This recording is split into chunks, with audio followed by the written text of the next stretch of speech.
Hello, everybody.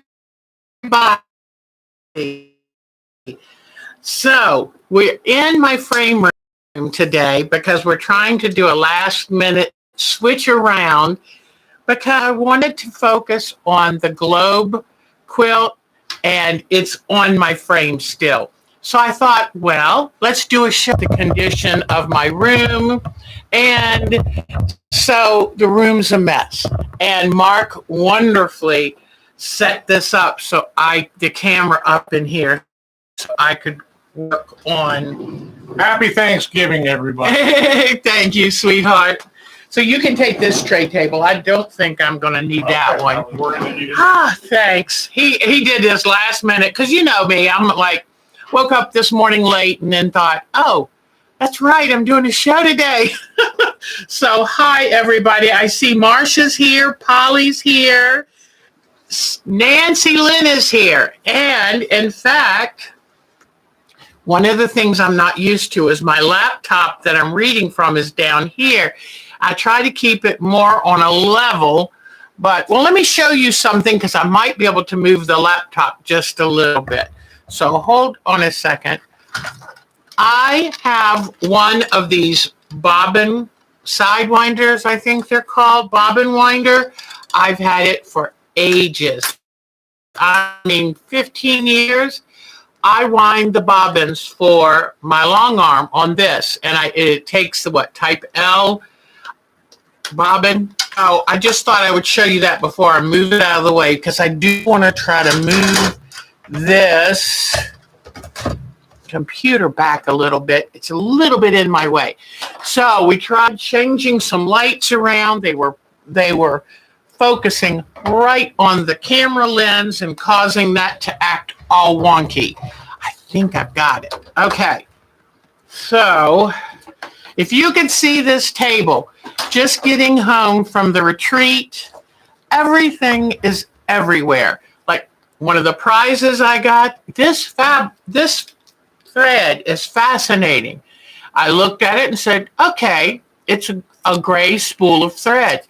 Then I realized it's from Superior Threads. So it's called So Complete. Use top stitch needle. And it's wonderful. So that would be really good, probably for my bobbins. So let me move this back. Hi, Kathy Klein. Deborah Donnell. Hello, darling. How good to see you. The other day, I had to get a package ready to go out in the mail. And I was going through our old OurTimeToQuilt mailing list. And guess whose name I saw? Deborah Donnell. And I thought, oh, I miss her. Edwinice is here. Oh, it's so good to see all of you. I just thought I would show you something, too. I've been working on this Jenny Beyer quilt. This is the Jenny Beyer quilt that I started over 20 years ago, and probably closer to 25. And I had told you about, I was doing it by hand and everything by hand. And I had it in a tote and I spilled a soda on it. And so when I went to wash it, now it's not showing up on camera, but this has been it bled. The red in this bled. And red is a big bleeder color. And so I had packed this away, thinking it's ruined. I had packed it away and finally found it again and then realized this is too nice of a quilt top to throw away. So I've been hand piecing piecing the blocks together. And since auto power off. What is it doing? Let me see. It might be plugged into something that's not on. There it is. Okay, we'll see what happens. Okay, so if y'all lose me, just write it down and I will then figure out what to do next. But like I said, this is all flying by the seat of our pants. But I just thought that Jenny Beyer quilt was much too wonderful. And it had 41 pieces per block. And so I'm going to get the borders on it by hand, and then I'm going to hand quilt it. When I hand quilt it, I'll give you another tutorial on hand quilting. But I'm going to finish it totally by hand, the old-fashioned way.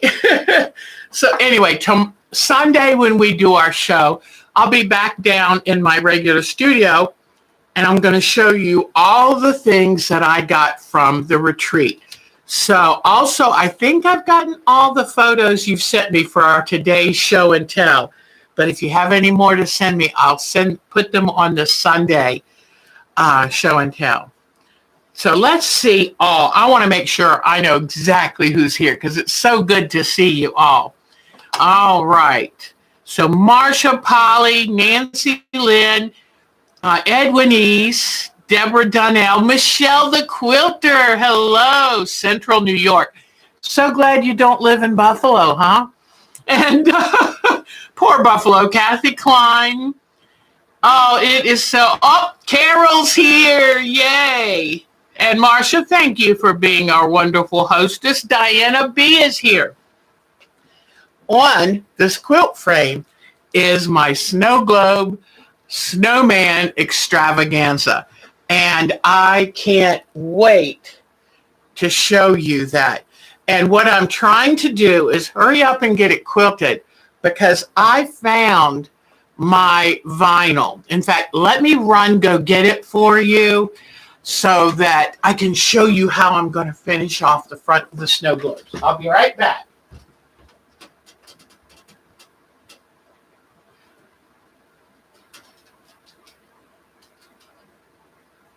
Thank you so much.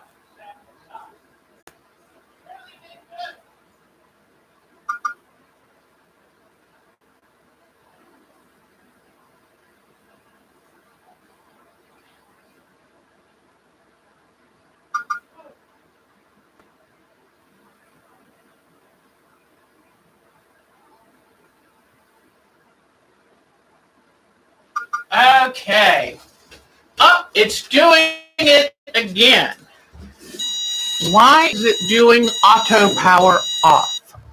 I don't know. Let me see. Okay. So I've talked to y'all about putting vinyl on the snow globes. And that when I was working on this at the retreat, the more I worked on it, the more I thought, oh, it would be wonderful to put vinyl on because otherwise, since I used flannel, felts, and wool, I would have to stitch it down.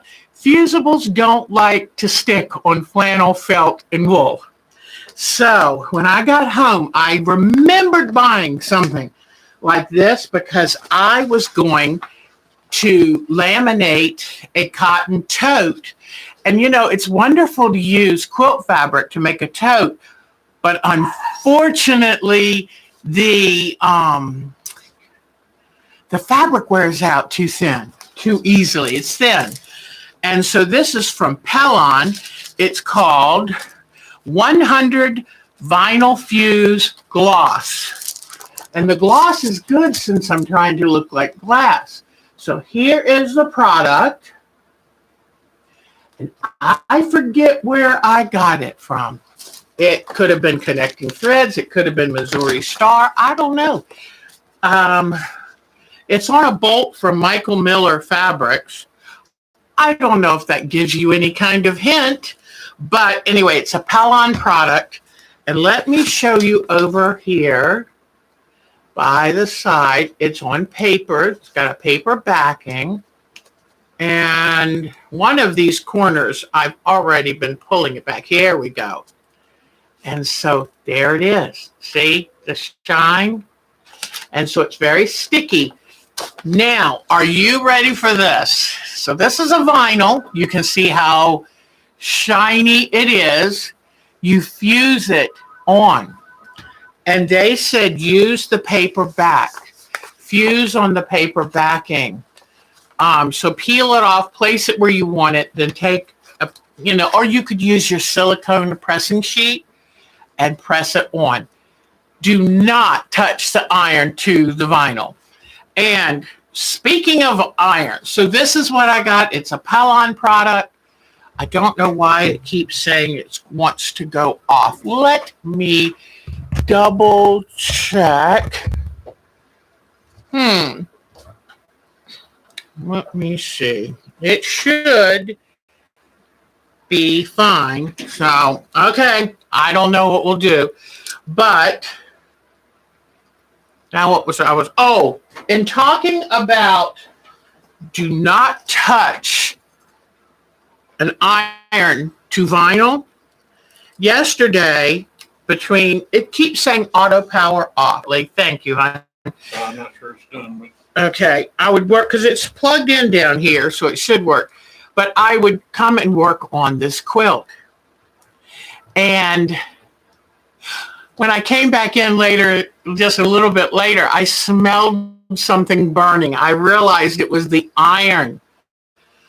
And I, in my hurry, had put that Jenny Beyer quilt top, some batting, polyester batting, and a plastic bag on. Now see, it's been going, somehow it's acting up. I think that's better because it was kind of dipping down and stuff. So look what I did to my iron. Thank goodness I smelled it and then realized this iron was sitting over there on high, had everything piled on it. So I'm thinking that only the plastic bag gave its life for this cause. But I unplugged that iron so fast. And I said, Deb, that's a good reminder. Unplug irons when you're not using them. Because in this room, it was a guest bedroom. Thanks, Mark. It was a guest bedroom. And so we've got, I'll show you. Well, I don't think I can show you from that angle. But we've got a couple of the strips, the electric plug strips, chock-a-block full. Extension cords running off of that. I mean, so this room I'm used to, because we've got it so overloaded, I'm used to turning all the plug strips off before I leave the room because I don't want a house fire. So anyway, what fun, what fun. So it is so good to see you. So Sunday, not tomorrow, but Sunday when we do our show, I'm going to show you all the things I bought and won at the retreat and tell you more about that, because this year, because of the pandemic, I had some little anxiety about going to the retreat, being away from home, all of that. It's a whole, it feels different. And so I had a hard time getting going. And it wasn't till the third day there that I really started enjoying myself. And so I always love to tell you this, because if I'm feeling this, some of you might be feeling it. Because I've been taking classes and stuff, but it's all been online. So anyway, but one of the things, just to give you a hint of what I'm going to talk about Sunday, I took a lot less with me, and that helped. It helped me feel I manage it. Sometimes when you have too much stuff and stuff is everywhere and there's too much to set up, if you're already feeling overwhelmed, that can just push you right over the edge. So we'll talk about that on Sunday. Let me get my agenda here. Let me bring up something. Our So Euphoria, or Nancy Lynn as we know her, has her own YouTube site. And I love to put you onto other people's YouTube sites. And because everyone has something to teach us. So let me put this, I'm going to try to cut and paste. And this will go straight to one of her shows. So I just wanted to say, So Euphoria has her own YouTube site. Please check her out. Then our Miss Bonnie, who wrote such a sweet thing on our site about Thanksgiving and being thankful. How important is it to be thankful? She found a Missouri Star quilt pattern that was free for Thanksgiving Day. So let me copy this. So I'm going to pass it along to y'all in case you didn't see it. Thank you, Missouri Star, Joan and the gals. You're wonderful. So here is a free pattern, a Thanksgiving quilt pattern from Missouri Star Quilts. So thank you so much. Now, I don't know what this one is. I'm going to wait and give you, I put another shortcut on here, but I don't remember what it was. So let me check it. And Sunday, I will give you that. Don't forget that Mancuso offers online classes, which are wonderful in many ways. Number one, you don't have to travel. Number two, you don't have to stay in expensive hotels. Number three, you can take the class in your pajamas. So I'm going to be taking at least one class, if not more. And right now it is set up to be January 25th through 28th. Learn at home. Doesn't get better than that. It is the inexpensive way. It is the way if you don't live near a big quilt show, you can still learn and get wonderful classes with the top teachers in the nation. So that is definitely worth seeing. You can, I can give you the shortcut to that. Let me bring it up here, copying. I love copying and pasting, let me tell you. Okay, here we go. All right, let me do that. Over to y'all and paste. You can teach an old dog new tricks. So, okay, clicking that one.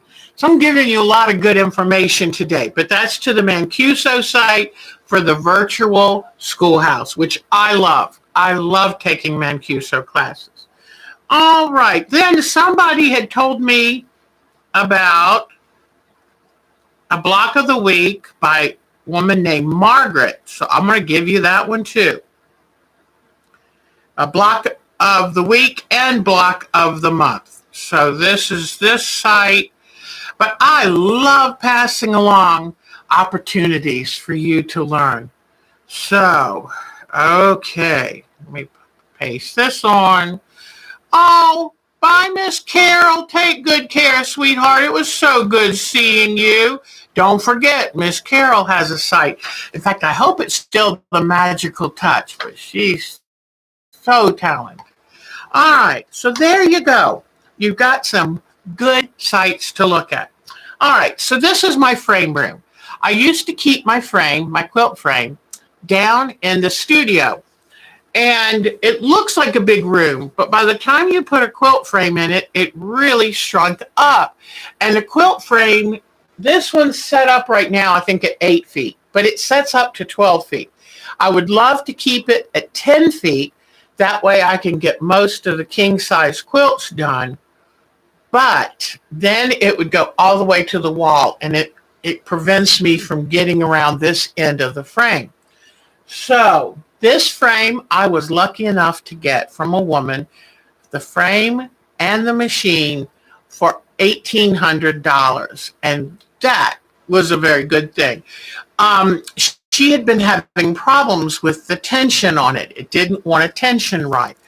And I had taken, when I got it, I thought, okay, I know it has a problem with tension. It would start off quilting beautifully, and then within just a few minutes, the tension starts going wonky, and you want to kill it. So I took it, had it worked on, and they said the same thing. Well, it starts off fine, and I would say, yeah, but quilt a little longer, it gets worse. Well, one day I was sitting here and I took apart the whole tension knob of the machine. And that's the knob you can turn to set or loosen the tension. I took it apart and laid it out and was very careful to lay it out in order so I wouldn't lose how it was supposed to be reattached because there's like 7 or 8 pieces in the tension knob. Ended up finding out there were 2 discs, and one of them had teeth in it. Well, I guess they both kind of had teeth. And if they were fit right, then the teeth would fit into a little space. So as you tighten and loosen, it would stay there.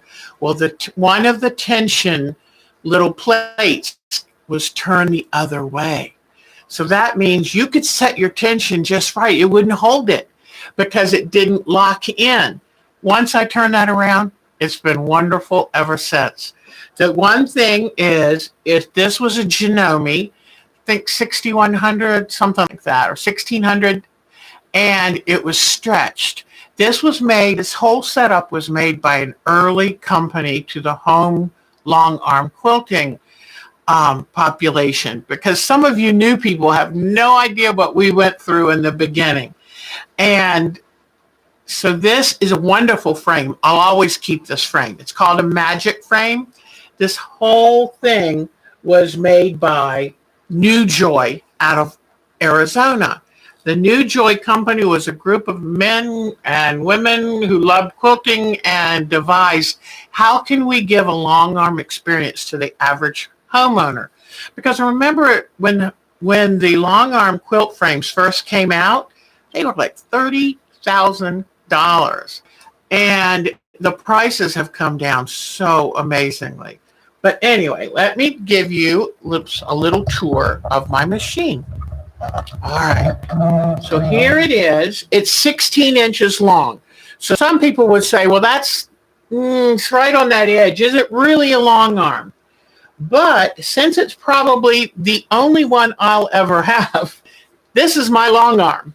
So anyway, because I know I will not find another deal. And so I got this long arm 10 years ago, I think.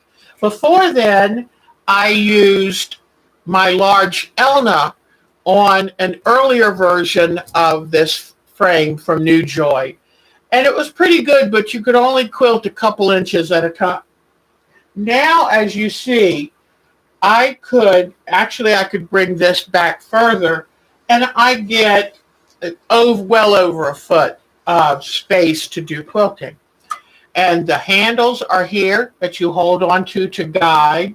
The most beautiful thing is how the machine sets on this tray, that the way it moves on the frame.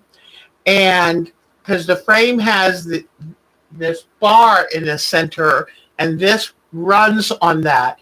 The nicest thing is it has an encoder, which you can turn it to manual, but with the encoder on, it will sense how fast I'm quilting, and it'll keep the stitch length even. One of the problems people have when they first start quilting is matching their speed with the proper stitch length. If you go too fast, the stitches would get too long. If you go too slow, they bunch up on each other. So Mark put in a couple of, these are, what are they called? The old-fashioned tube lighting. Then we also have a strip under here of LEDs, and they're wonderful, and I use them, but it was too much for the camera, so we've turned those off. But it's just one of those long, sticky strips of LED lights, and they're wonderful. I love the LED whenever you can use them because they're not hot. So then I found these cute little lights, and Mark got those put on for me. So it really helps if you can see what you're doing. I'm going to try to bring this down a little and show you. So you have what are called leaders on the quilt machine. What I like to do is use a tacking gun. And you might have seen these early on in the quilt industry. They had a grid that you could use with them. And what it does is it puts like a little store-bought tack in the quilt to hold in place. Now let me see. I'm going to loosen this a little so I can see if I can show you a few things. All right. So here is one of my tacks, and it goes all the way through the sandwich here. And so there I put tacks, and I put the backing. You see, you put the backing on with the pretty side down, and you put that. You first, well, let me start back up a little. You first roll them on these front rollers, okay? And I have, here is the backing roller, here is the top roller, and you just float the batting in between the two layers.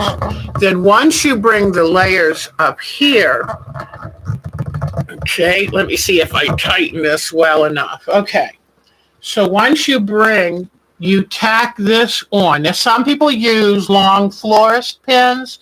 That works fine. Some people even have zippered leaders.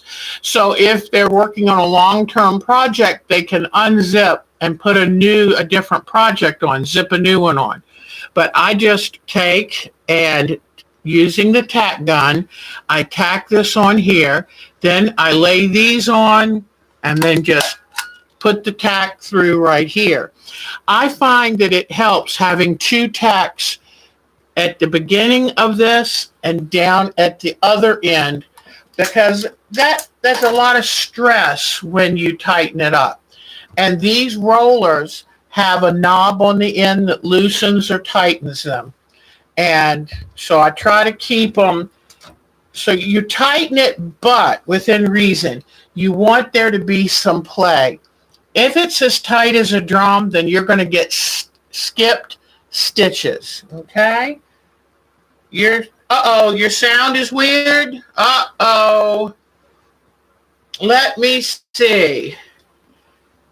You know what? It has let me go check with Mark.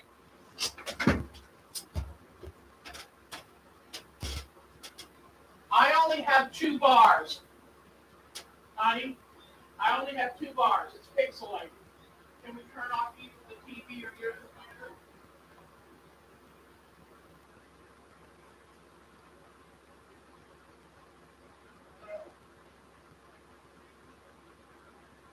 How can it not be right here?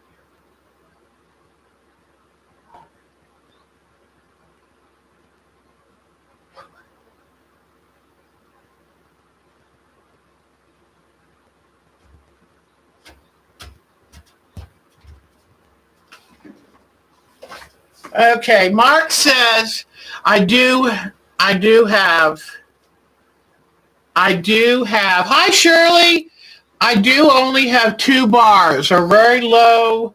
He said the number of walls between my internet and here is what's giving me trouble. Yeah. That, I moved stuff out of the way. that is sad, yeah. See, you have this in a room with stuff like this, which blocks signal. Okay, so I'm sorry about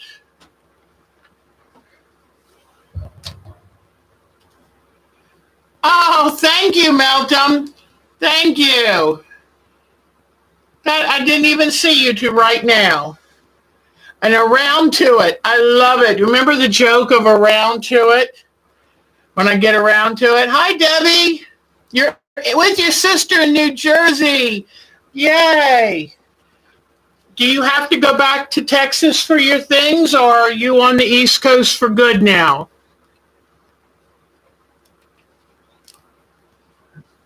All right, so here we go with, I'm cutting threads. Oh, good, Mark bumped it up. Can you hear me better?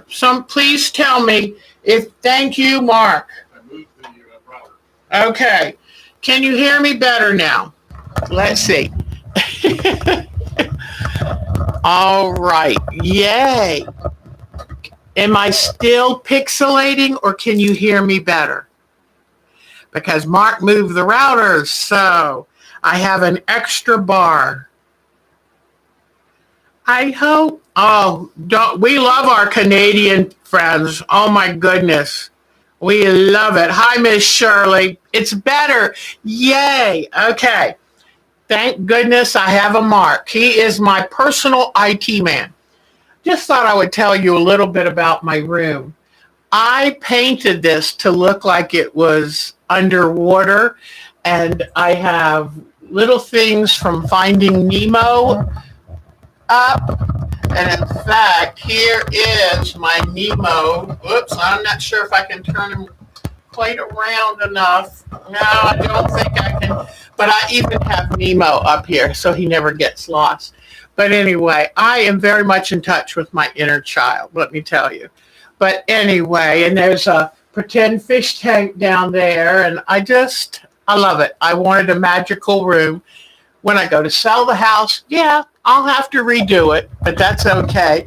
And I was trying to show you my curtains that I made, and I've got these wonderful blue icicle lights everywhere to give more of that underwater feeling. So let's go back to this, because when I actually start some of the quilting, you'll get to see the quilt we're working on. We have free patterns. If any of you would like a free pattern, just send me an email. Let me write my email on here. Whoops, not capitals, Deb. Okay. OurTimeToQuilt at twc.com. All right. If you would like one of our free patterns, if you'd like to join our Time to Quilt Groups IO, where we can chat and share photos and all of that nicely, just let me know. All right. Let me get a drink of water. I've been talking a lot. Okay. So let me bring the camera back down. Okay. Whoops. Okay, as I was talking, I want to get the light. Let me see if I can. What is this plug? I'm playing with plugs down here. Like I told you,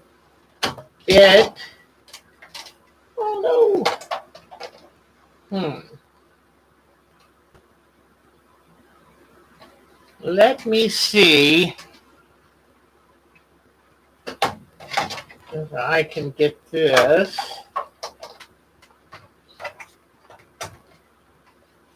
Oh, I want to make sure I don't unplug y'all.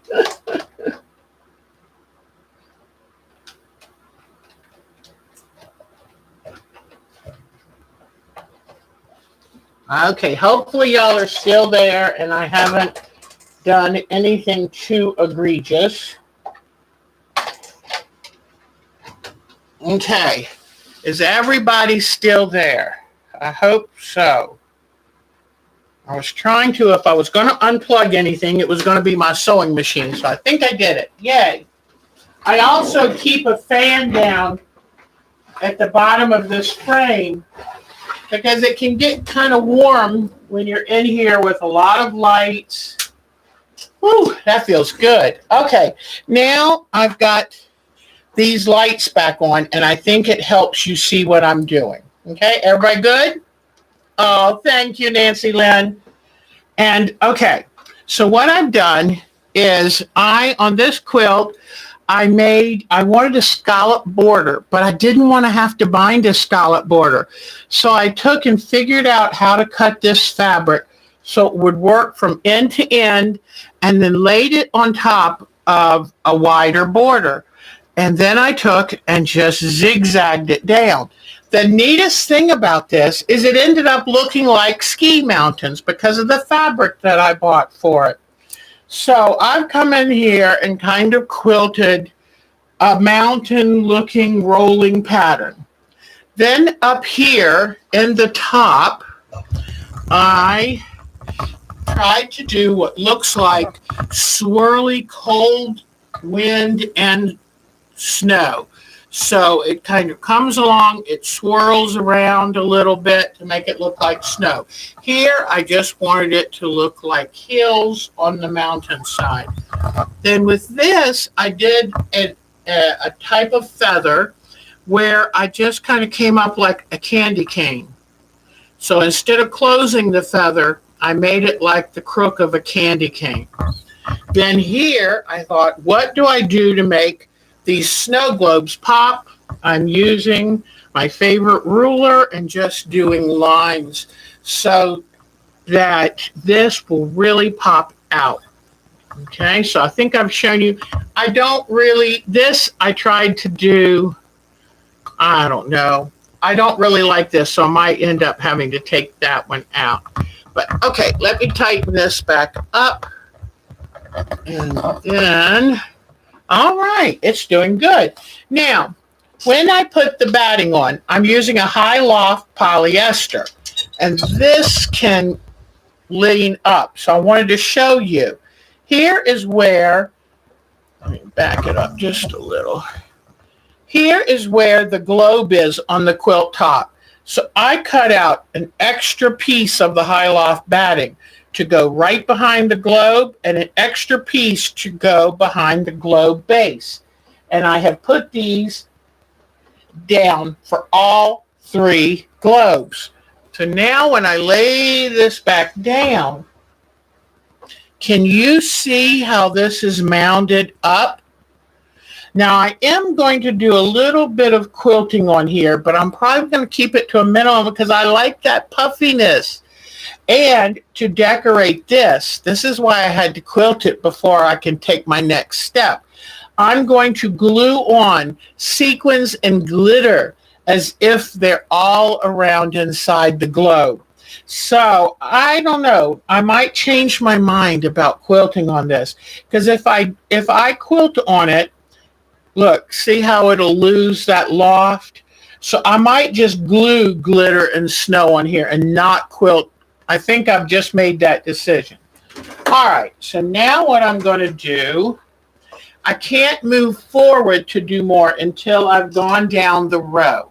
It's really important because once you've quilted like here, you can't roll it back and then quilt up here because all the three pieces are together now.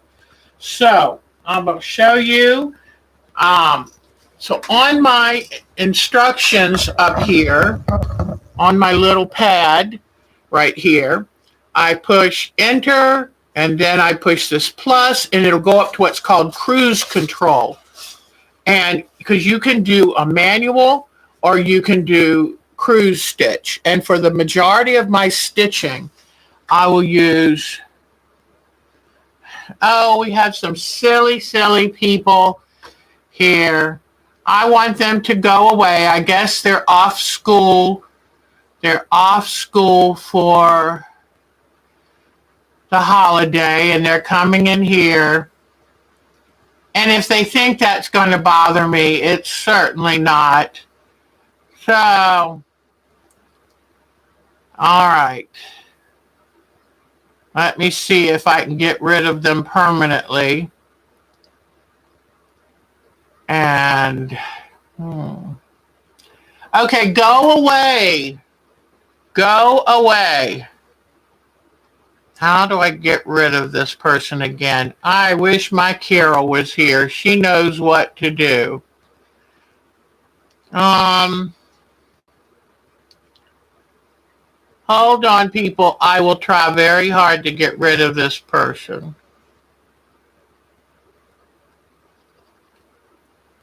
Okay, I've now hidden them on this channel. And hopefully they will go away. I'm sure their mother is calling them for dinner. Okay, here we go. You know, I'm a pretty easygoing person, but when you call and when you interrupt my show, I'm not an easygoing person. In fact, I'm going to report them so that okay. There we go. I have reported them And let's hope they will track their computer number and take care of that. They made like 20. Debbie's on the East Coast for good. Yay. That is wonderful. Marcus, I'm very fortunate. I have to be honest. Okay, so now I'm going to, let me see, I might be able to bring you in just a wee bit closer so you can see what I'm going to do. This ruler is A1 Quilting Machines, 800longarm.com, Judy Madson's favorite. I like this ruler because it's nice and heavy. I like the color. It's easy to see and find. I have one in an optic orange. I have one in this optic yellow. And it's got a handle to hold it. Really nice made ruler. It's got a hole here if you wanted to hang them up somewhere. It's also got your angles, and it's got a ruler so you can line it up exactly as you want. Now, I'm not a very, let me see, hold on. Let me get my machine set up again. All right, now. And I've got it set at 16 stitches. That's probably a little high. I might back off to 15 stitches.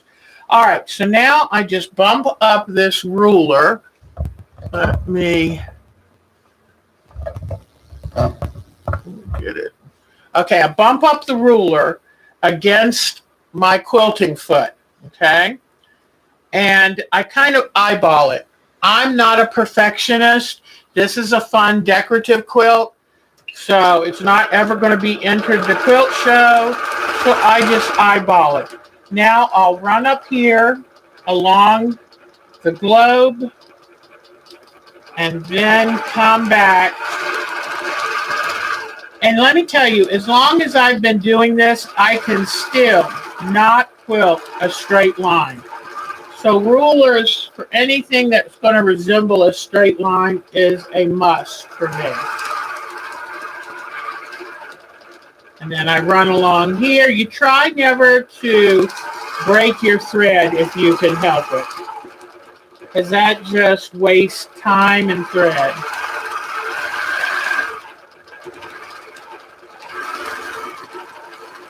And here it's going to be longer, so I just kind of slide the ruler with it. Now, one thing I do want to do is I have been getting a little bit of stitching around the globe, but I want to come back in here and I want to purposely stitch around the outside of this globe. And that will reinforce the trapunto effect of putting the extra batting under it. Okay, now I'm going to come back. I wanted to show you up close what I was doing, but then I think it'll be better. I'm probably going to do this another 15 or so minutes, and then we'll do show and tell. Is that okay with you guys? I don't know if you like getting to see this or if it will bore you, but trying to hold a ruler in quilts is tricky. And that's why it's really important to make sure you get a quilter's ruler that's very thick, because let me tell you, well, let me show you first. I always like to show you. You can see where a couple of times I see these marks there and there. That's where my foot has jumped up and the needle has gotten it. See that?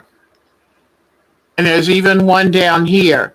So I wish there was a better way to show you. Well, you can see from, let me see.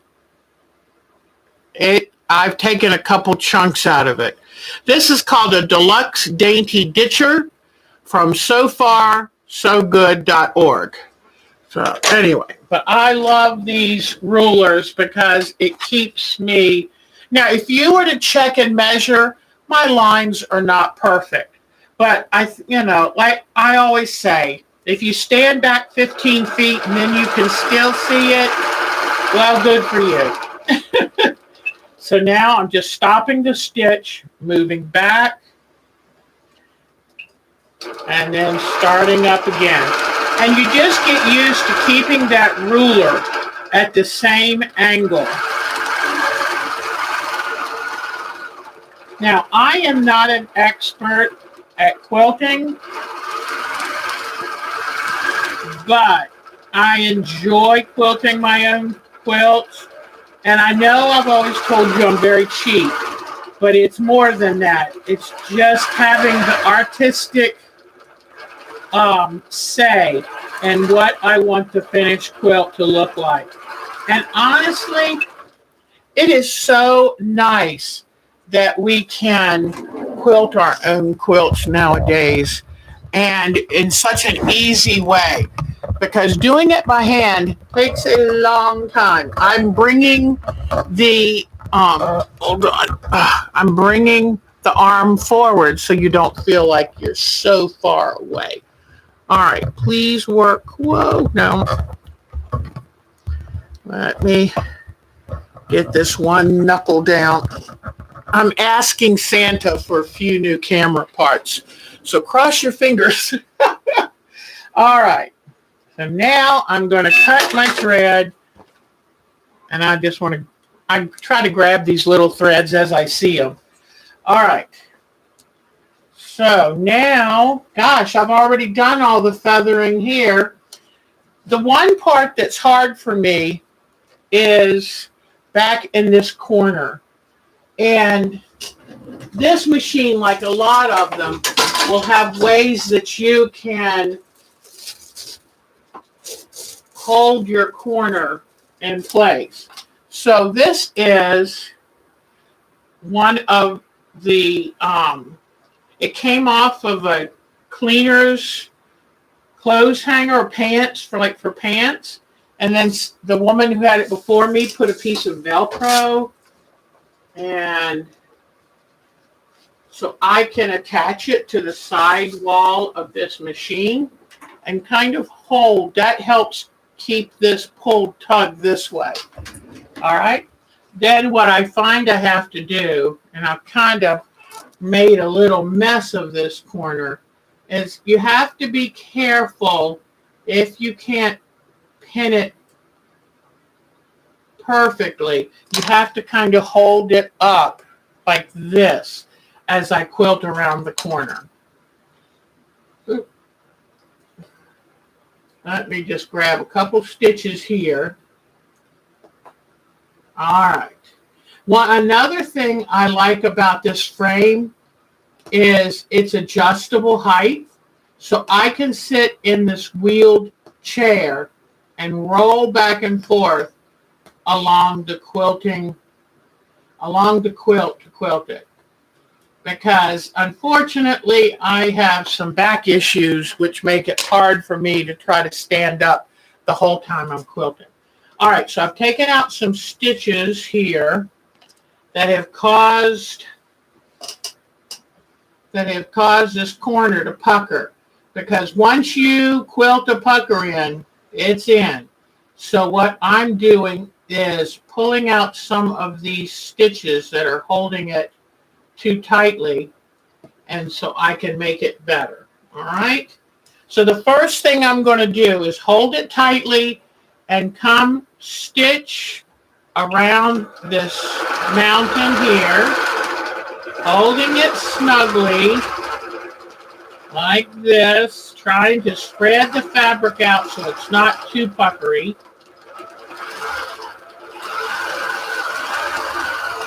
There. Okay. So now I've gone around and done the corner, and it's a lot smoother. It's not perfect, but it's a lot smoother. Now I'm going to start doing my little bit of sky.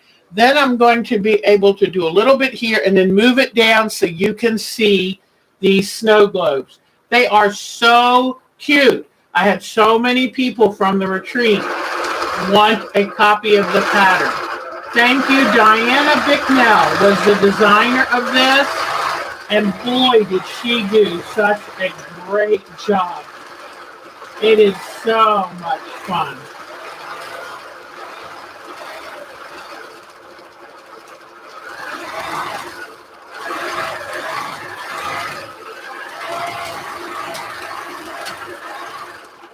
Now this machine has a place to oil it at the top and oiling it around the hook, which is where the bobbin lives.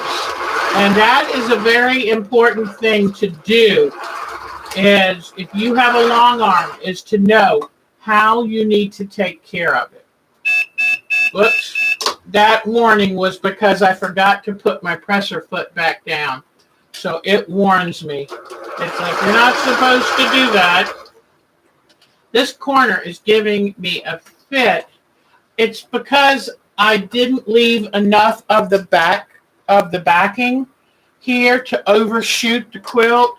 So I have just enough. But you know how you're supposed to have 3 or 4 inches. That is very important for a long arm quilter because it gives them something to attach to keep the edges nice and firm, and so they won't curl up. But you need that little extra. You can't have a perfect fit. For one thing, when you're rolling it, it's too hard to keep a perfect fit perfectly lined up.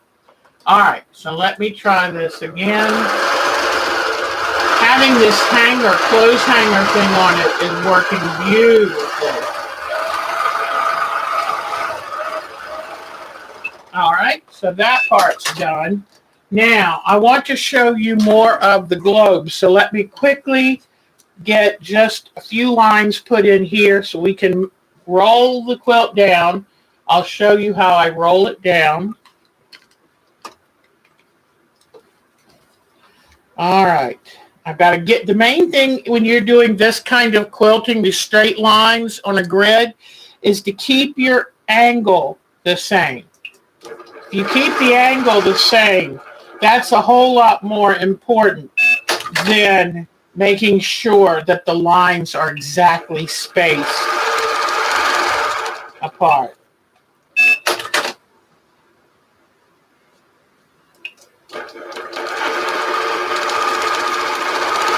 Now, I'm left-handed, so if I have to work with one hand, I put the ruler in my right hand and control the machine with my left hand because my left hand is my dominant hand. And so I just follow this ruler back up here and come back down here.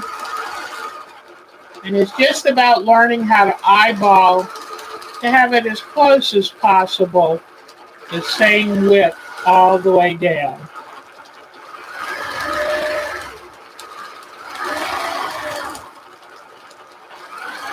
But you can see where this ruler makes it much easier. Now, and speaking of rulers, some people do a lot of ruler work. I tend not to. I love freehand. And it would be like drawing with stencils or drawing freehand. And I prefer drawing freehand.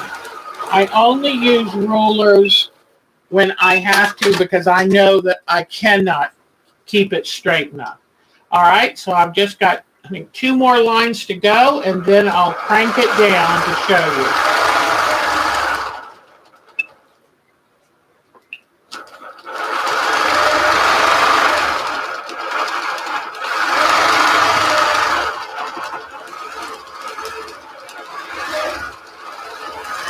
I used to try to do quilting for people, but I have given up on that. And the reason I've given up on that is it made me too nervous to feel the feeling of having to be perfect. So now I would rather just quilt for me, and that way I can enjoy it. And I don't have to buy an expensive long arm. This is plenty good for me. So now, let me bring this, whoops. Let me bring this back up here, and I'm going to be, okay, I'm going to be rolling the quilt.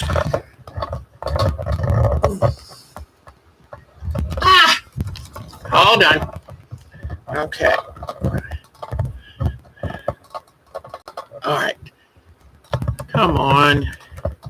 Might have to get Mark to help me. Okay, so now loosen up this back arm because we've got these knobs right off the back. and I loosen the front two like this, and then I roll the back. And how far you roll it is up to you. How far your arms reach, how far you can comfortably see. Okay, let me tighten these back down, making sure everything's laying smoothly. And like I said, never tighten them. Oh, it did fall back down, didn't it? Okay.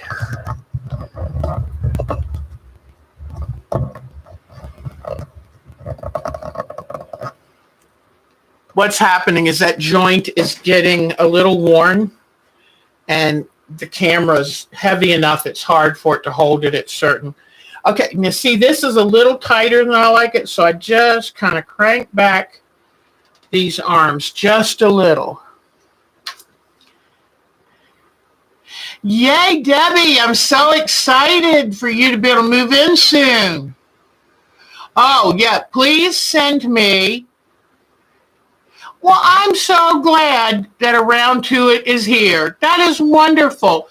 There's a friend of Becky's that supposedly watches my show, and I hope to get a chance to meet her one day. So, Jeannie's here. Yay. All right, so you see these globes? Are they just the cutest thing? So remember, I have got Trapunto under them, which is just extra batting. So now I'm going to, before I even start this, what I'm going to do is I want to outline stitch where I've put the extra batting. And I'm just going to peek under to make sure I did it right. You only get one chance to put this down correctly unless you're willing to take out a whole bunch of stitches.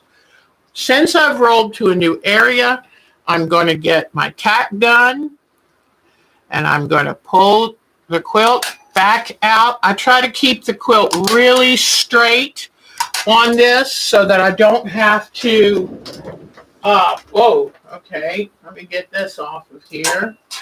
But I try to keep the quilt straight on the frame because then that way I won't have to square it up once I'm done. It'll all be, okay, there we go. So now, any questions, just let me know. Jody's here too, yay! We did, oh boy. So my Thanksgiving, I want y'all to tell each other about yours. And all my kids, I've got some pictures to show you. They all went to my middle daughter's house for Thanksgiving. And I was going to go, but then I knew I had that retreat and I was just coming home on Sunday and I thought, oh, I can't handle all that. Okay, so I just did totally around the globe, okay? Now, I'm going to come back and I want to do the, oh, you're not able, let me see. Whoop, don't you do this. I am going to definitely get a new arm there. Okay, let's see. All right. Okay, so now I'm at the base of this globe. And, oh, let me show you this too. I don't know if you can see it. I don't think you quite can see it. But if I get a place where I didn't do the stitching just right, let me see if I can push it up. Right here, I'm a little too far from the edge of the globe. What I'm going to do is I keep some safety pins right here by the machine. I will come back and I will stitch again in the right place. Okay? So I've now stitched it the way I want, and then I'm going to take a safety pin and put right here. And that way, when I get the quilt off the frame, that tells me that there's something I need to take out. Okay? Something I need to redo. So when you see my quilts and they have safety pins on them, It's where I haven't fixed the correction I needed to. Okay, so now, oh, it's right in the way. Maybe I'll start from this end. And I'm just going to outline stitch the base of this snow globe. And you can use whatever fabric. Whoops, I'm out of bobbin thread. I keep a bunch. When I start a quilt project, I go ahead and wind my bobbins, and I try to guess however many bobbins I'm going to need and keep them wound so that I don't have to lose my train of thought when I have to change a bobbin. Because one thing you'll notice with quilting is you get a muscle memory, and you even get into like a mindset of what you're doing. And so, okay, so I got my bobbin wound back up, and I'm going to come pop it in here. Listen for a click. Yep, there it clicked. When it clicks, you know you've got it in correctly.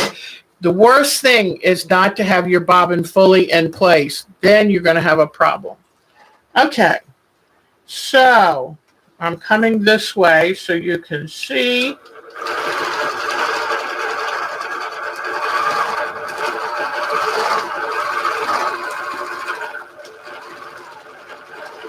And I'm just trying to stay right around the edge. Anytime I do appliques, I like staying around, just doing around the edge. Okay, and then I went one line down the middle because, let me cut my thread and show you. I'm going to try to lift it up and show you what that trapunto has done. Okay, let's see if you can see. Maybe if I bring it down more. I want you to see how raised the globe is as well as the base. It is really raised. The globe is nice and mounded. Okay? And to me, that's the fun part of quilting, is adding the little touches. Now I'm going to go ahead, let me come back over here. I'm going to show you my candy cane feather. And what I like to do is I start back here and I do a nice curved stem for my feather. When I get up to the top, I do my first feather. In this case, though, it's just a candy cane shape. I'm going to come over here and do the same thing on this side. When I do real feathers, I do one side at a time. But for this, I'll do both sides. I'm trying to use my right hand on the machine, but that's a little hard for me.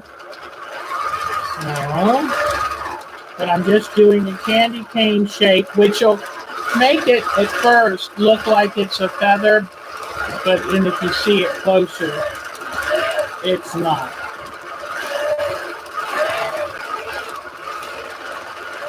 Now just do the little candy cane shape all the way down. And it's just a matter of practicing. Whoops, I accidentally stopped the stitching. It's just a matter of practicing and telling yourself, stay nice and round, nice and soft.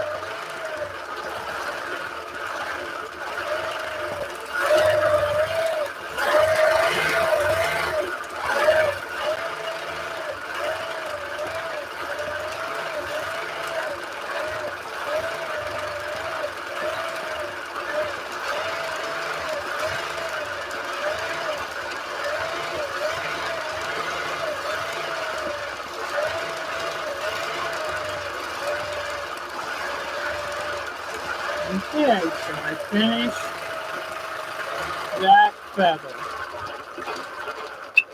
All right. So you have to take the dog out, okay?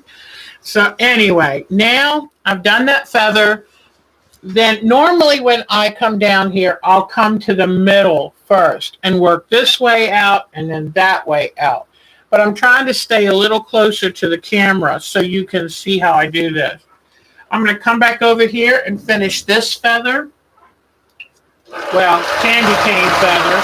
And I do a slight curve like this of the stem to give it a more natural look.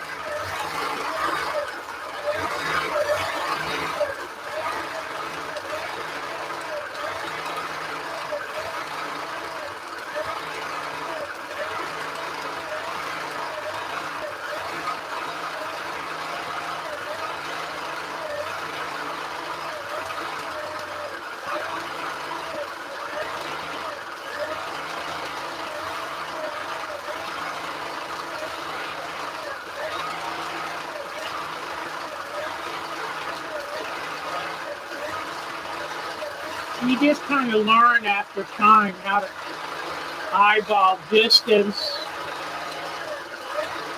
so that you can get enough and not have too much. So it's pretty simple. And since this quilt is only 6 blocks, big, I'm right now halfway done with it. So that's pretty cool. All right. So then let me keep a track of time. I'm really thinking I am not going to do any quilting on top of the snow globe. I will just cover it with Pellon sticky vinyl, and then I might come and zigzag the edge of the vinyl, but I don't want to do any sewing on top of the vinyl if I can help it. All right, and just I'll just do a little bit touch more of the ruler work to show you. Angela Walters is having a quilt along that's going to start in December, and I would really like to do it, but I'm not sure I have the time to get it all together. I've been really pushing myself this year, and sometimes I burn out, so I've got to be careful. All right, let me go. And all I'm doing is just moving it down. You have to remember when you have this quilting foot, it takes up an amount of space that you have to add in when you're trying to space your ruler.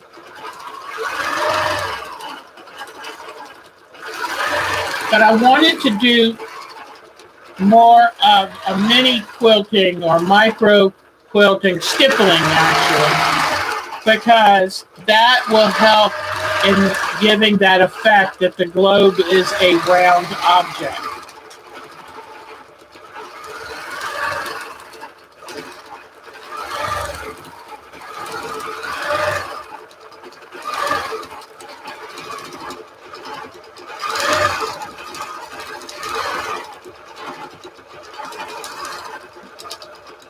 Just the biggest thing is keep that angle the same.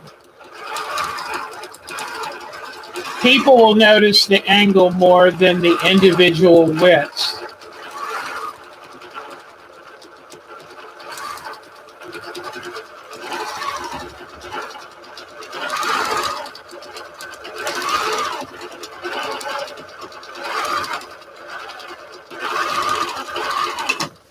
Whoops.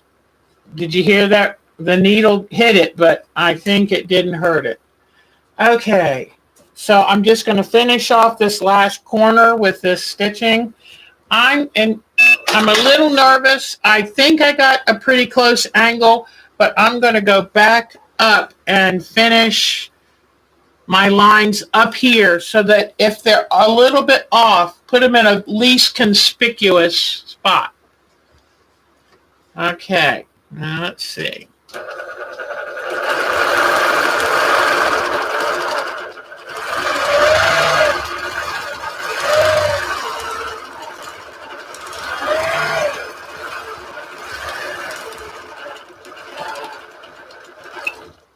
I've got a safety pin right there I've got to be careful of.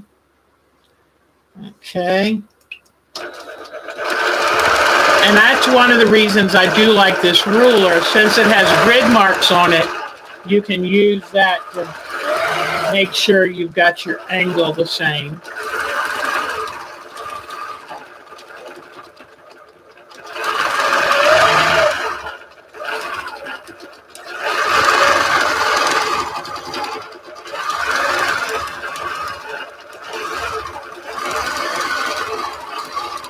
I'm glad I did it the way I did. My angles aren't perfect.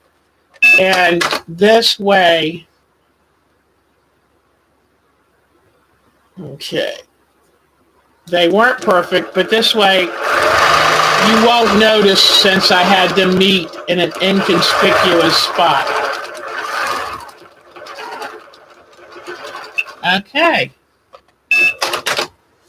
So right here, I just have a kind of line. And in fact, I'll get a pin because I'm going to have to take off one of these lines. Let me do this.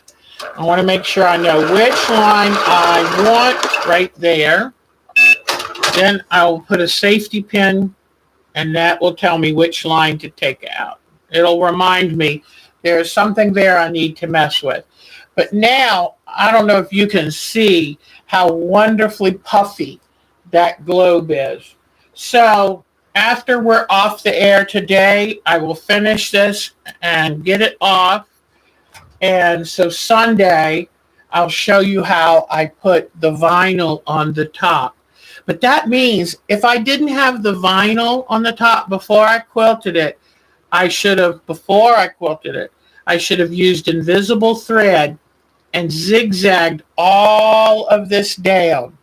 Because some of this stuff, look, see how it wants to, whoops, let me see. Let me put the light on it. But you'll see how it wants to lift up.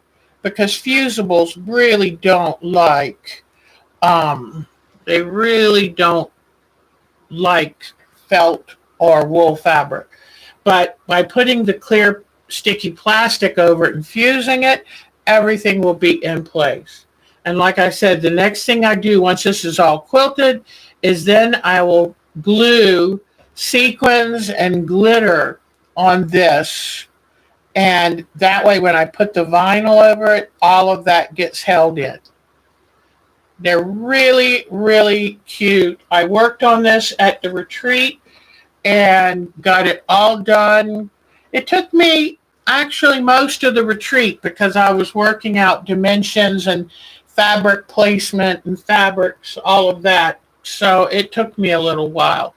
But come Sunday, I'll give you 2 more blocks of the snowmen and more directions and things to think about in the finishing details of your quilt. And I can't wait to have this on the wall this Christmas. If you want to stitch lines on your domestic machine, you're using a walking foot. There you go. Exactly. And in fact, let me see. I am not good on my domestic machine.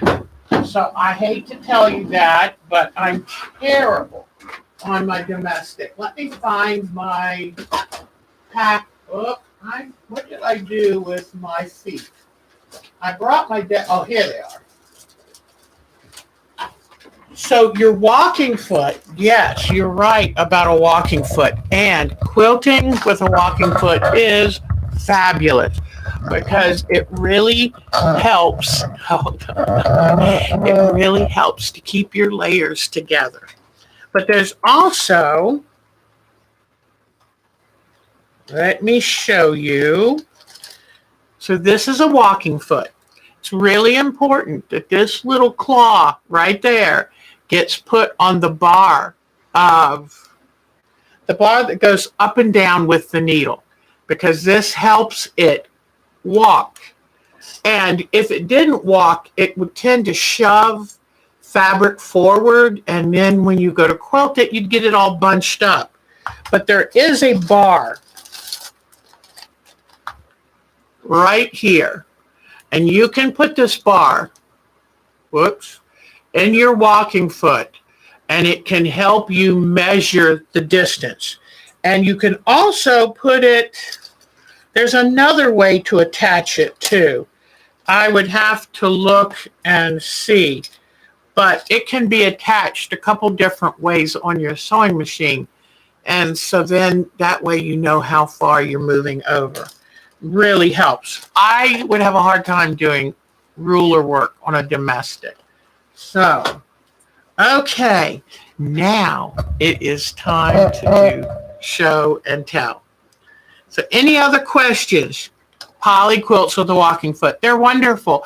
If you're sewing satin or velvet, any fabric that is a little tough to kind of keep together, a walking foot's wonderful, because what it does is it kind of you're quilting your feed dogs move the fabric underneath.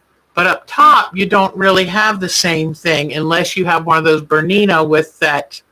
They have this action thing on it that acts like a walking foot all the time.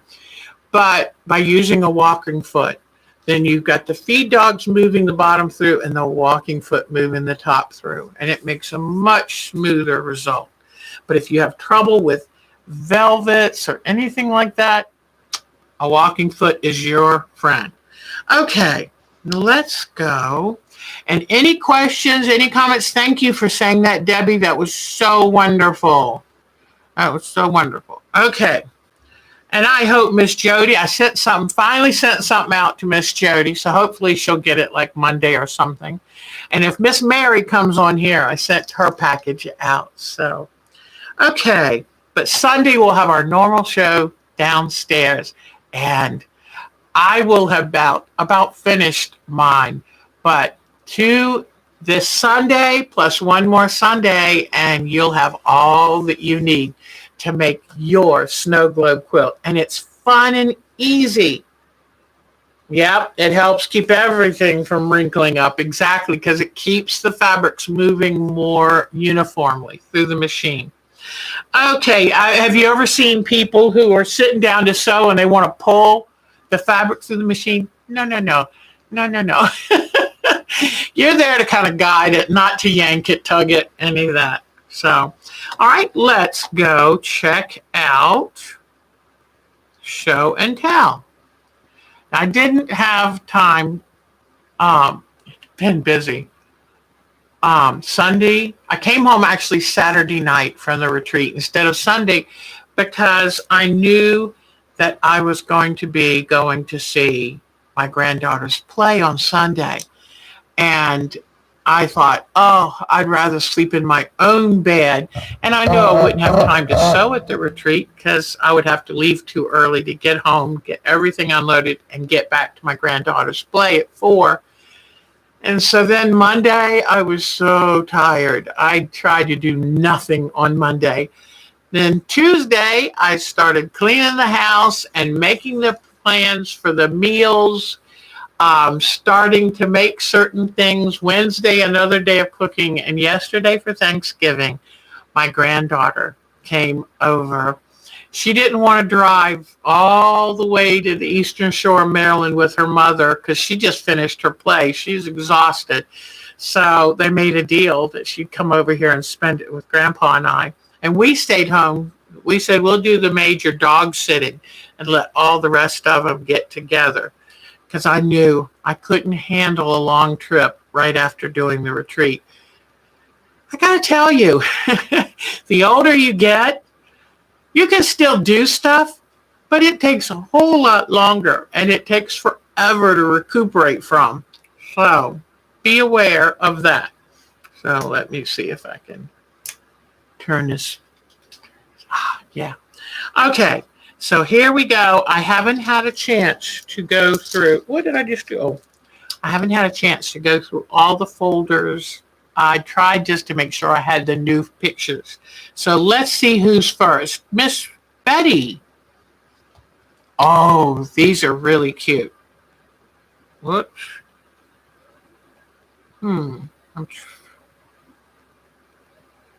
Oh, that's right. I'm supposed to turn the camera around to show you. That's going to be hard.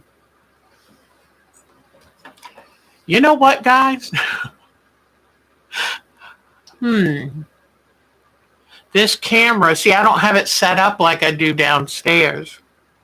I was thinking, how come the pictures aren't up on the screen? Well,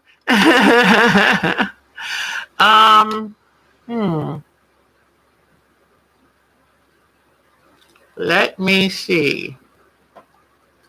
I think I can figure something out. If I try to balance my laptop up on top of this sewing machine, and turn this around and then turn off here. Okay, let's see. We might be able to do it. Okay. Pictures. All right. I'll bring you a little closer. See, where there's a will, there's a way. This is Miss Betty Middleton's wonderful Christmas ornaments, which I just love. Hold on, I'm seeing some more. Let me see. I'm trying to find out how I see which one this is. Let me. Come on. Yay. Oh, there we go. I did not want glare. So here is her first one. Okay. I think these are so cute. So remember these if you're looking for an idea of cute projects. And what she's done is she's gone to get to the artificial flower section of the craft store and gotten leaves and petals. And then it looks like she has the wooden clothespins or just round balls that she has turned. Yeah, I think those are just round wooden balls. So it's really a lot of fun. Look at that. Isn't that cute? Little crystals, and you can find all this stuff at your craft store. Looks like the hair is made of DNC floss. Oh, look at that. How cute is that? Little doll hair. Look, isn't that precious? Little miniatures glued on. So thank you, Miss Betty. You've given us, because we're going to be starting soon on our Christmas ornaments. And you know me, I love them.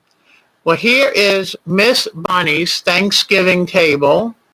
And she made the napkins and made the tablecloth. I think it's beautiful. And then she made what she calls potato donuts. And drop donuts, and they've got potato in them. So if you have some mashed potatoes left over, she even put the recipe on our group site. So what a cute idea. Cute, cute idea. All right. Now, Miss Carol. Oh, boy. Let me see. I remember I told you I didn't take time.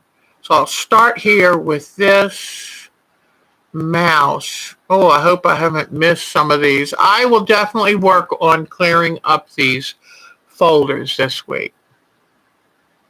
So here is her cute, cute, cute, cute mouse.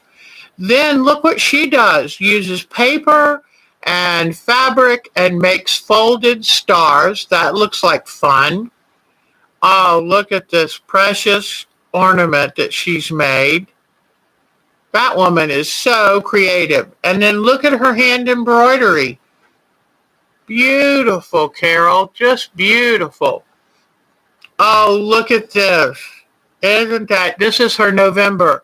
She does these monthly personal art calendars where it's like on a roll, and she embroiders things that she thinks and feels about during the month.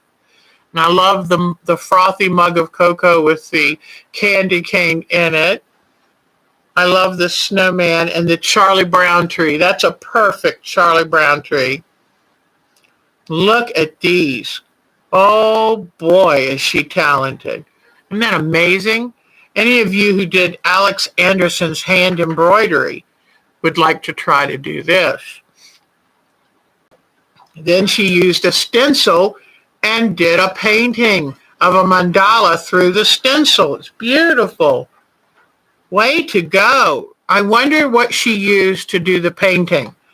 Maybe it was a stencil brush or dauber, but it's wonderful. Great job. Here is her mug of hot cocoa. That is so cute. And I loved how she used the stuffing as the froth on top of the hot cocoa. They are really cute. Then here are her needle cases that she made, and with all bits and pieces. And you remember this crocheted gown for Barbie-sized doll, her dragon. Oh, I love her Johnny Depp. I love all of this. Let me see. Okay, I think that's it for Miss Carol, but I'll clean that up and show you more from her next time. Miss Charlene. Oh, yes, I need to reach out to Miss Charlene Lawson and see how she's doing after Hurricane Ian, because it really upended her life. Isn't that awful? That's heartbreak right there. That is heartbreak. So we're thinking of you, Miss Charlene Lawson, hon. Okay. Charlene Piper makes beautiful mohair fake fur bears, and they are gorgeous. Come on. Enlarge, Mr. Bear. Come on. I don't know why sometimes this thing doesn't want to work. Oh, well. I can't get it to enlarge. I'm sorry, sweetie. I love this. Her bears are so cute.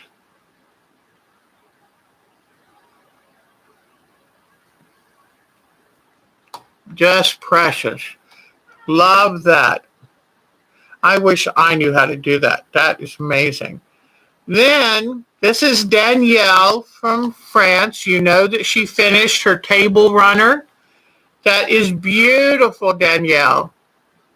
Beautiful. I guess they'll be starting to get ready for Christmas. Goodness, I can't believe Christmas is coming. Okay, here is mine. And let me see, recent photos.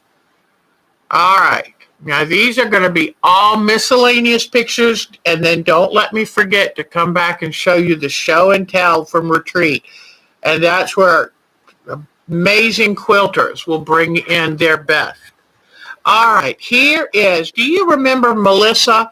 Some of you might remember Melissa, who was on our site near the beginning. And here is her beautiful new dog, and his name is Guinness. Isn't he amazing? I love that Great Dane. He's gorgeous. Then here's Mark's quilt. Here is a globe before I put the snowman in it. Here, this is what it looked like the day I left for the retreat. It was very rainy and gloomy. I just thought I would show you what it looked like from my car. And knowing I had to unload a car full of sewing supplies and clothes and stuff for the lodge. But here I am. I'm there and I'm set up. And that is nice. Okay. Now, here I am, my first day. I got there. I wanted to show you what it looks like out the windows. Unfortunately, it was still rainy there too. It's only an hour away, so it's a very easy drive. Here's my setup again. And I made some new stickers that say "Our Time to Quilt." So I'll tell you more about that in the coming up weeks. And I'll send you if you're a member of our group, I'll send you a Our Time to Quilt sticker you can put on your mug or your machine or whatever. Here is the room. Now, this is the retreats held at a Salvation Army children's camp on a beautiful waterfront farm near High Rock Lake. And so it's just beautiful. It's a lovely place to spend time. Rooms are simple but clean. No TV in the rooms, nothing fancy. That you can probably hardly see, but that's the shower and the toilet are in there. The sink is in the first part of the room as you come in. And this one had one full-size bed and 2 bunks. And I always get a room by myself because that way I don't have to worry if I snore. And here I am. This was probably the second day.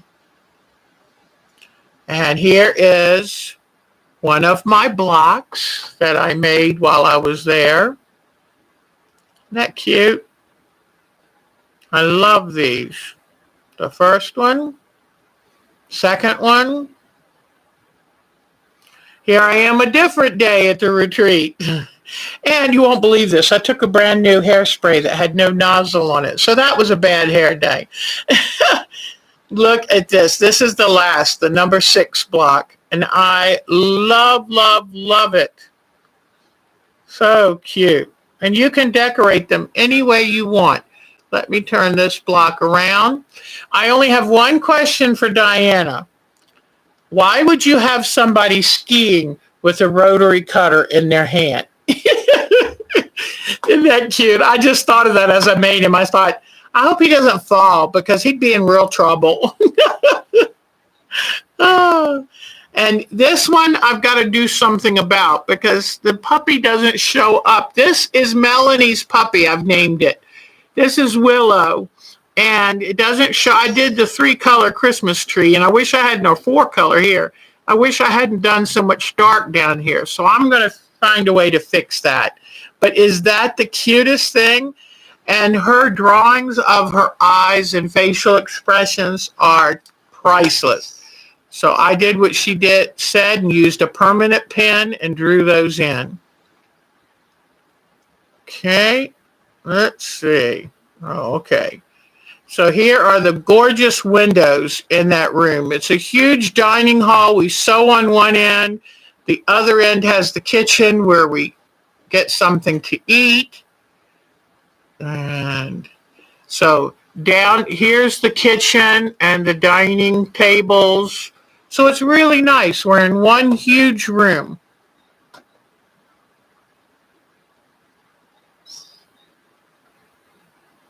And you back up your car to right this point, unload your stuff, then go put your car in the parking lot, which is down the hill. Here's our snack table. Some say that's the best part of the room, but everybody contributes snacks.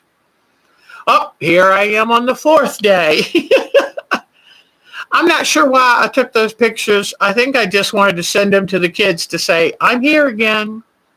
Oh, here is a video.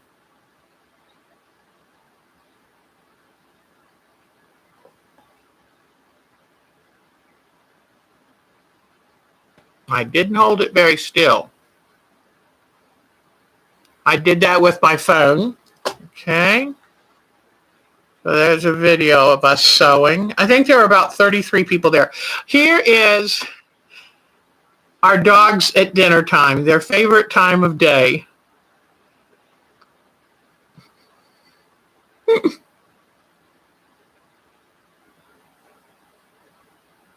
And the little red poodle, the dog we took from my daughter,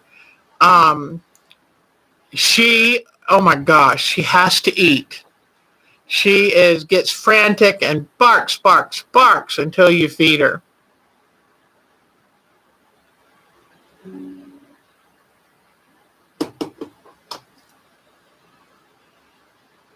But our 2 are a lot calmer because they know they're always going to get fed. But I'm not sure she thinks, well, I'm in a new home, so I don't know if I'm going to get fed.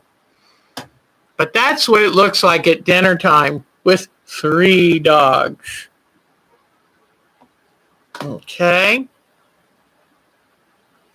This is my son-in-law, David, and 2 of his friends or family members making their Thanksgiving meal yesterday. Here is my son, Christopher, and his 2 boys. and his beautiful wife, Nikki, right there. This was so pretty. I was trying to take a picture at nighttime over the lake, and somehow the shutter stuck on the camera, and that's what I got. And I just thought that was pretty. I thought I'd show y'all that. Here is from the back deck of that dining hall at the retreat. There's a beautiful little arching bridge that goes over to the chapel area, and there's this little pond there. And it's just a very peaceful place. This is my granddaughter, Charlie, and my grandson, Evan, at Charlie's Play on Sunday. They did a Jane Austen, the one with, Mr. Darcy in it. So I should have known that would slip right out of my mind. Here I am standing with her. So proud of my girl. She loves being on stage. She loves the energy. She loves all of it. This is that back deck area of the dining hall of the retreat. I told you these would be all mixed up. Here is my granddaughter's play. They're up on the stage. Yes, it turned out fuzzy, but I thought it was kind of interesting. And then this is my granddaughter here, and here are our fellow friends and actors here. This is a failed picture. When I was coming home that evening, this is a picture of High Rock Lake. These are the houses across the other side of the lake. And I was hoping it would show up better, but it didn't. Here is the pond. They have these little fountains in the center of the retreat pond. This is my granddaughter. Yesterday, I forgot to take a picture of us with her for Thanksgiving. So here she is, leaving with my granddog, Polly, to come over. I love it. Then my daughter had 17 people for Thanksgiving, and I love how she decorated. It's just beautiful. Didn't she do a great job? And here are both my daughters. This is Becky, who lives near here, and that's Katie, my Eastern Shore gal. Isn't that wonderful? There is my son, Becky, Russell, Nikki, and Donnie. Oh, love those people. And then those are all my 3 children.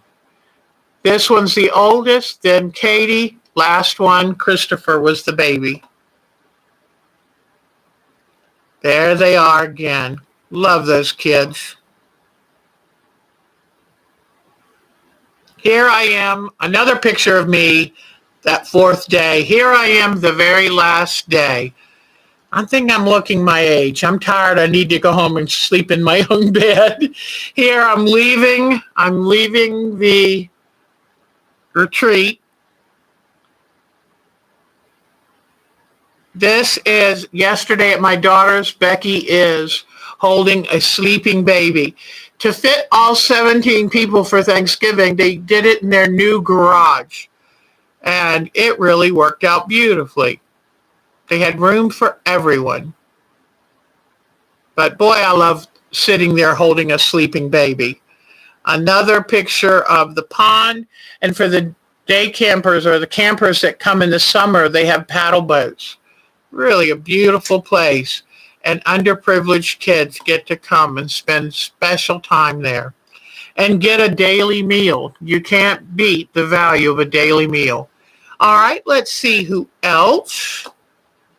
Well, real quick, let me show you this week's blocks for the Globe Snowman of the Week. So I've given you 1 and 2. Here is 3. And I'm going to have to turn this to fit. Whoop, not that way. Don't stand him on his head.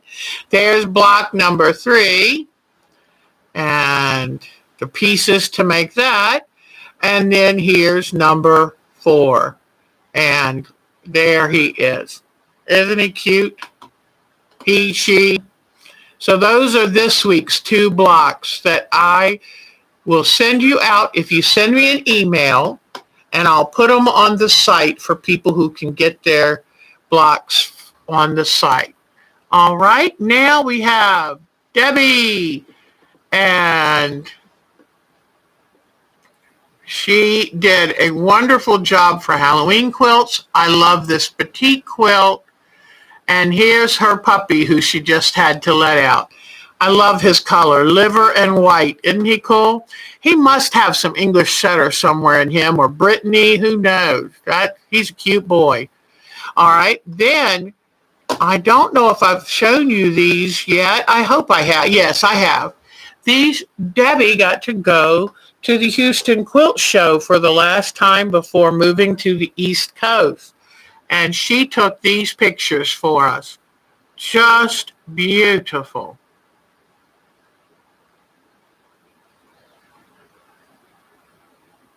So thank you, Debbie, because people like us, we can't travel that far yet. And this is just beautiful.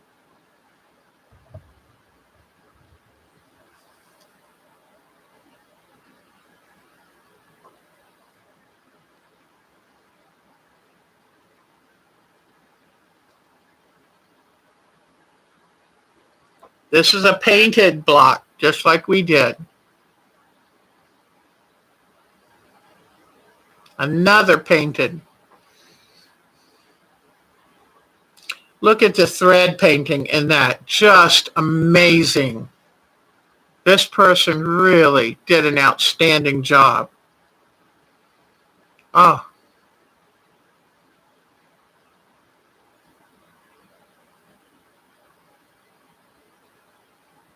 I think that is it for those. Thank you so much, Miss Debbie, for taking us along with you. Diana, now she is our amazing creator of our very favorite block of the week ever.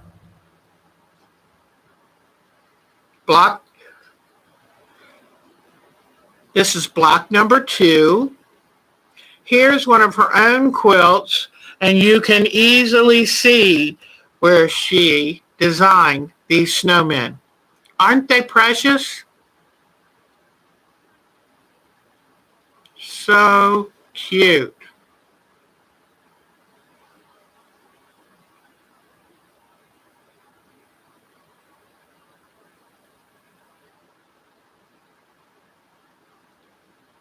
I just wanted to show you her amazing. Now look at this. She has now put together, or is putting together, her own block. And I think they are gorgeous. I love the different colors she used. So just remember, the colors and the way you use them will make your quilt your very own. Beautiful work, Miss Diana. Thank you for such a wonderful gift. I hope she doesn't regret saying, I'll design the snowmen. Really? Thank you so much. Miss Dolores, yeah, her butterfly work, and look at that commission she did. That is phenomenal.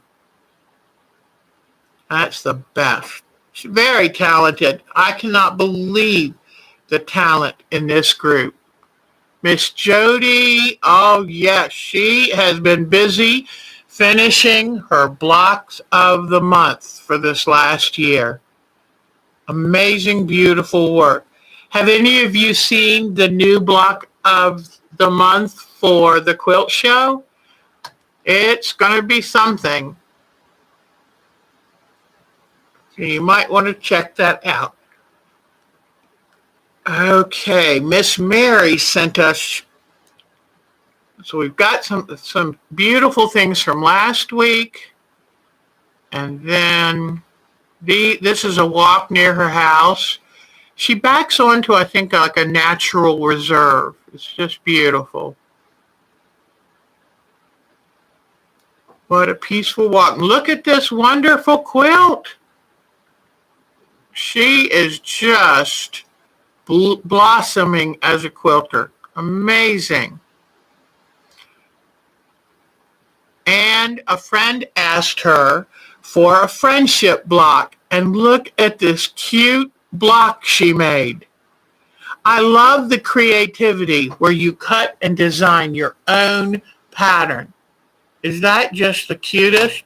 And she did a lot of fussy cutting from her owl fabric. That's just wonderful. Way to go, Miss Mary. Okay. And then just one more of her walks. And just lovely. Just lovely. Okay. Now, Melanie. Sadly, I had to take out some of the cutest dog pictures of the world, but she sent us some new pictures. Here is her granddaughter and her husband, and this is the quilt that he made for the granddaughter. Isn't that amazing? There's Miss Willow again. But look at that quilt. I just love it. Willow's got to get in on this. Oops, let me back up one. Here are the butterflies that Melanie quilted on the back of her granddaughter's quilt. Love it, love it. This is, do you remember when we made the binding star quilt? She finished hers and she sent it off to be quilted, and now it's back in time for the holidays. Isn't that beautiful? And that's the easiest quilt. If any of you are interested in it, go check it out on Missouri Star Quiltings. It uses the binding tool, and it's called the Binding Tool Star Quilt. Missouri Quilt Company. That's lovely. And here is the granddaughter Stella with the quilt her grandpa made for her. How wonderful is that? I love it. Thank you, Miss Melanie, for sharing that with us. We love it. Then, let me see. Nope, not this. Let me see. Miriam. Oh, we got the cutest pictures from one of our watchers, a new member called Miriam. And look at this. Is this woman creative or what? And by the way, if you ever want to make knitting needles in miniature, use skewer tips or toothpicks. I've been watching and seeing some of these amazing things these people are making. Is this just the cutest? So talented. Thank you, Miriam, for sending those. We loved it. Okay, there's all kinds of art, and we love all kinds of art. So please send us anything you would like to share. Now, remember I told you about Miss So Euphoria, who has her own site, Miss Nancy Lynn. Here is her work, and we've seen this for a few weeks. I know you'll remember it, but look at her beautiful work. I love that bookcase. Oh, I see Clifford, the big red dog. But there's a commission she made for Charlie. There's her hunting quilt. There is a heron quilt. I think this is her and her husband. Ah, look at that flamingo quilt. Oh, how pretty is that lavender quilt? I love that hand embroidery. She got a first place ribbon on this one. Isn't that wonderful? Very talented lady. This is her modern quilt group. So thank you, Miss Nancy. And don't forget, check out her site, So Euphoria, on YouTube TV. Miss Nazarene, I think she did send me, yes, she did send me some new photos. So, here, look at this wonderful fall quilt, and it says, Welcome Harvest. Beautiful. Look at this modern art. Look how they kind of fit together. Isn't that wonderful? I've never thought of even doing something like this. I love that idea. So when you sit and doodle, think about turning it into a multiple piece quilt project. I love how this looks like weaving blocks woven together. Beautiful. Look at these Christmas tree ornaments. Isn't that wonderful? Oh, I love this. The folded star. I love that. And look at this. Isn't that awesome? What a great way to do a table runner. Thank you, Miss Nazrin. That is just amazing. I can't wait to show people again next week. So have your notebook ready and take notes of some of these beautiful things. All right. Now, I just wanted to show you this. Miss Polly was showing this to the group this week, and I wanted to show you. And I wrote down about it because I knew I would want to tell you. It was designed by Erica Capro, and it's from her book, Everything's Blooming, 30 Floral Wool Applique Quilt Blocks. This is wool applique, but you could do it with regular fabric too. Isn't that lovely? It's definitely a feasible project that you could do, raw edge applique with just a zigzag or a straight stitch. The benefit of using wool is you don't have to zigzag, just as long as you make sure it's firmly attached. But isn't that lovely? So I have a feeling this is going to be in Polly's future. Let's see now. Miss Cheryl. Yep, we've seen these. Hold on, I'm sorry. And I'll show this one since it does have something to do with Thanksgiving. I love Miss SJ's crocheted pumpkins. Fantastic. Miss Sonia, the last view, where is her? Here we go.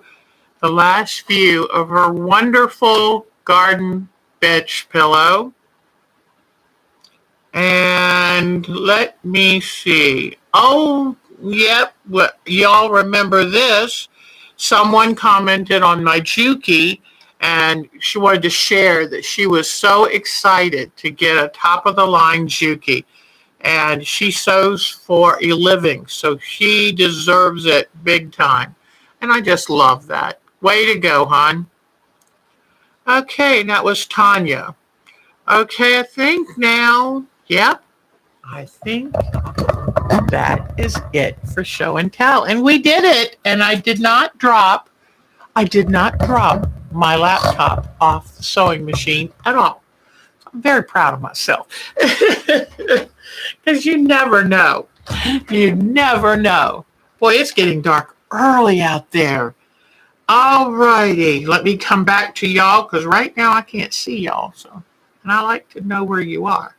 There we are. Oh, thank you, sweetheart. Yes, 6 grandchildren. Whew. Luckily, I just had 3 regular kids. I wanted 4, but after the 3rd, I thought, I can't do this. I just was not made to have more than 3 cesareans and 3 infants. I mean, 3 was enough for me, and I couldn't be more happy with them. So, oh, there's Cheryl Hogan. Huh? Oh no. How nice of you to go see them. You've got the biggest heart, Miss Cheryl. You've got the biggest heart.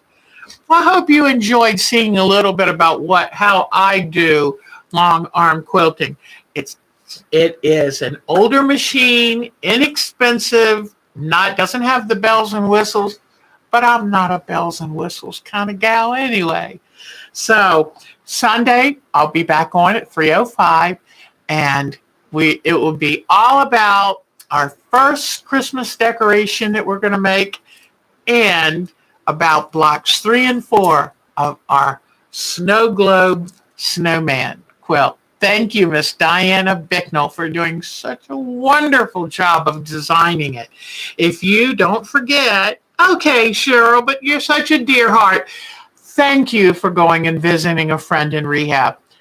It's hard to be in rehab when it's the holidays, and you've got such a wonderful heart. Thank you so much, darling. Cheryl took such good care of our Jody. I mean, she's just a wonderful lady. Just a wonderful lady. We're so lucky to have her in this group.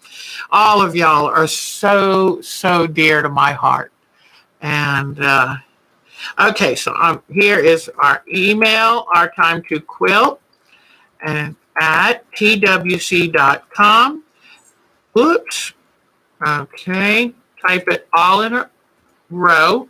And if you'd like a free copy of this Snow Globe Snowman Wonder, I will be glad to zip it right out to you by email.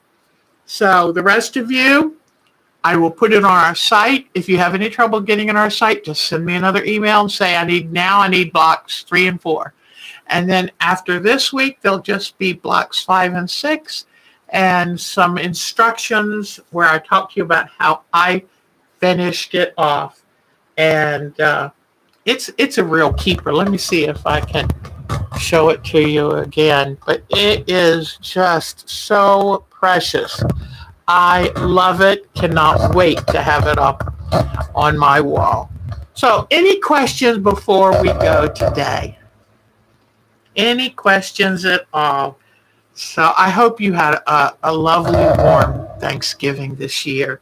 And we brined a turkey and we did it right. It was delicious. So brining is the way to go, let me tell you. And you don't have to get all fancy. And I think I just put a little bit of apple cider in it, a cup of kosher sugar, salt, some brown sugar, because I think there's something about the sugar and the salt in the water that really works good. And then just some ice water and put it down in the bag in a cooler and let it sit for about 12 hours. And it made such a difference. I was watching Alton Brown and he was talking about it, something about the turkey absorbs in the salt. Salt helps the absorption into the muscle, and then it goes back out and in until it reaches a nice balance. So if the water is a good balance between salt and sugar, then the turkey will be too. So, and then you rinse it real good and it doesn't end up too salty. So it's wonderful. All right, everyone. Thank you so much. Around to it. Thank you, and thank you for joining in the fun. You don't know how much that means to me because I like feeling like we're having a virtual group, that you're here with me and we just sit and talk about whatever comes up. So everyone take good care. Oh, yes, Debbie, I know you've got your hands full. You don't even need to worry, sweetheart. So I'm just glad you're on the East Coast now. Yay. So I know I'm hopefully stand a better chance of getting to meet you in person. All right, everyone, have a wonderful weekend. I'll see you Sunday afternoon, okay? Mwah. Happy Thanksgiving, and just know that when I think of all the things that I'm thankful for, you are right up there on my list. All right, everybody, take good care. See you Sunday. Bye-bye. Thank you. Globe is upside down. Or was there something else? I don't know. See you Sunday. If I forgot something, you'll have to tell me. Oh, we'll do the show and tell from the retreat Sunday. That's what I forgot. Okay. Take good care. See you Sunday.